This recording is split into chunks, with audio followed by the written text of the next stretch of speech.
संसाधनों का सेतु बनाकर देश को विकास दिलाना चाहती हूँ। हाँ, मैं राष्ट्र निर्माण करना चाहती हूँ। घर आई उस नई नवेली दुल्हन को लक्ष्मी समान दर्जा दिलाना चाहती हूँ। हाँ, मैं राष्ट्र निर्माण करना चाहती हूँ। आरक्षण के इस दौर में आरक्षण के इस दौर में बेटियों को उनकी मां के गर्भ में आरक्षण दिलाना चाहती हूँ। हाँ, मैं राष्ट्र निर्माण करना चाहती हूँ। A very warm and hearty welcome to all the dignitaries and a frenetic morning to exuberant brothers and sisters of incredible India. This is Kashvi Vaibhav from Grizzly Public School, and today I am here to vehemently speak on the topic of कन्या भ्रूण हत्या और नारी शिक्षा।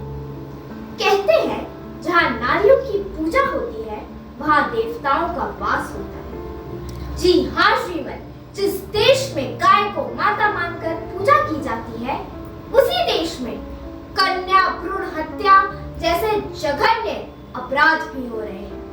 संसार का हर प्राणी जीना चाहता है और किसी भी प्राणी के प्राण लेने का अधिकार किसी को भी नहीं है, पर अन्य प्राणियों की बात कौन करे?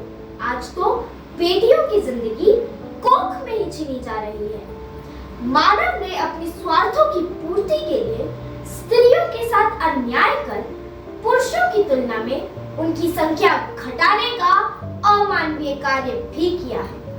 भारत में पिछले कुछ दशकों में स्त्री पुरुष लिंगानुपात में आए असंतुलन का मुख्य कारण कन्या भ्रूण हत्या है।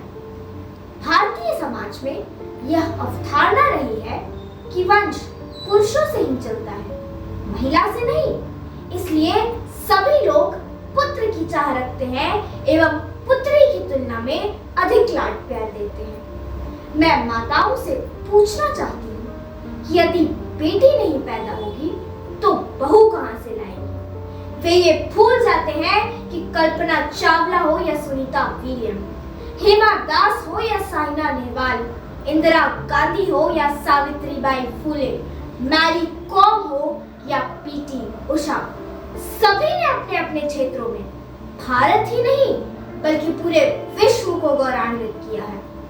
लेकिन ये सब तभी हो सका जब उन्हें बचाया और पढ़ाया गया। मान्यवर, किसी भी स्वस्थ एवं उन्नत समाज और राष्ट्र के विकास में नारी का विशेष महत्व रहा है और सबसे महत्वपूर्ण है उस राष्ट्र की आधी आबादी अर्थात महिलाओं का शिक्षित होना। क्योंकि कहते हैं यदि एक पुरुष शिक्षित होता है तो केवल वही शिक्षित होता है, किंतु अगर एक स्त्री शिक्षित होती है तो पूरा परिवार शिक्षित होता है। इसलिए मेरे विचार में नारी शिक्षा द्वारा ही राष्ट्र की शक्ति व समृद्धि का विकास किया जा सकता है। और अंत में मैं इतना ही कहकर अपनी वाणी को विराम देती हूँ कि लड़कों जैसी लड़कियां भी माँ के कोख में पलती हैं।